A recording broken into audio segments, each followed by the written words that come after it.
ez da, Carlosek deitu dula esan espetxeko atarik dagoela, eta bere bilagoaz, bale?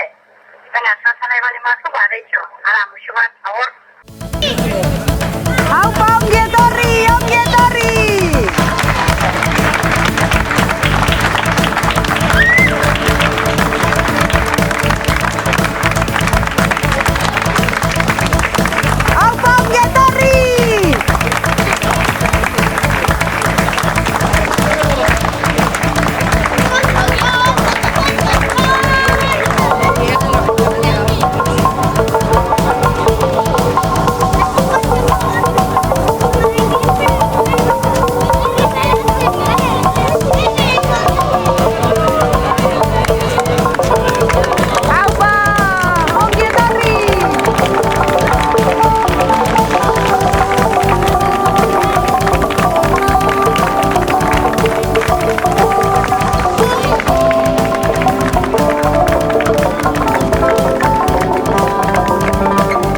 Ongi etorri Carlos, ongi etorri etxera, ongi etorri Euskal Herrira. Hogeita bi urte pasa dituzu preso Espainiar espetxe politikaren menpe. Gauza asko aldatu dira ordutik onera. Batzutan aurrera egin dugu, beste batzutan atzera behar bada. Baina herri honek aurrera egingo badu Euskal Herriaren independentzia ezinbestekoa denaren ustea irmo jarraitu du, eta zabalduz joan da. Zuen borrokak irekitako bidetik lanean gogor jarraitu beharko dugula erakutsi diguzue. Etxaia krudela bait da, eta alduen min guztia egiten saiatzen bait da. Ongi dakizue hori zu eta zure gertukoek. Euskal Herrian beste askok bezala sakabaneketaren ondorioak denbora luzean jasan dituzue. Gaur eguzki izpi bat ekarri duzu, luzeeki gertatzen ari den negu ilun honetan.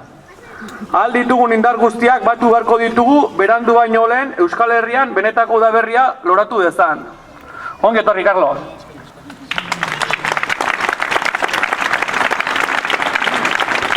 Ni bintzat esan dugu, lehenik lehenbizi,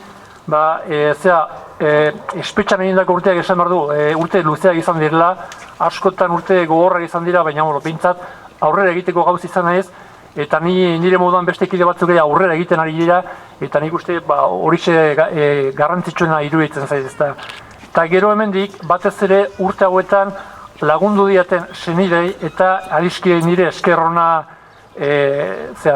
adierazi nahi ezta. Eta nik uste hemen pixkat omenaldirik handiena beraiek merezi izango zutela ezta. Senidek eta urte hauetan lagundu diaten lagunek. Nire bizitzaren atal bat itxi da, eta, hau atzean gelditu da, baina ez da pentsatu behar borroka bukatu denik, ez borrokan segitu behar da, aurrera egin behar da, era batera edo bestera, eta, gainera, herri honek berezi du, eta nik uste gutariko bakoitzak herri honen alde alduen egin behar du, alduen moduan, eta denok horrez, zer egin garrantzitsuenetan bakoitzak alduena eman behar duela. Herrian, Bilboko manifestazioan, Euskal Preso politikoen alde egindako manifestazioan erakutsi zen indarra, hori Euskal Herriko azken txokoraino eraman behar dela. Hori oso garrantzitsua da, kartzeletan dagoen jendeak hori benetan asko eskertzen du, eta, eta gero esan nahi duke,